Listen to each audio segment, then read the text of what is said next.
You ask Tiger to solve. This deals with linear equations with one unknown. The final result is x equals -6. Let's solve it step by step. Group all x terms on the left side of the equation.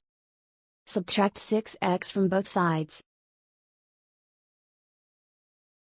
Group like terms.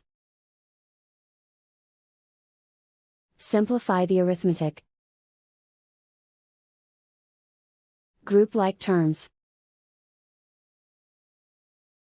Simplify the arithmetic.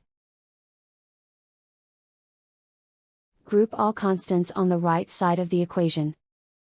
Add 4 to both sides.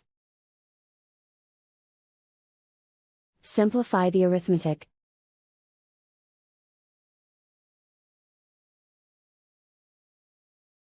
Isolate the x. Divide both sides by -5. Cancel out the negatives. Simplify the fraction.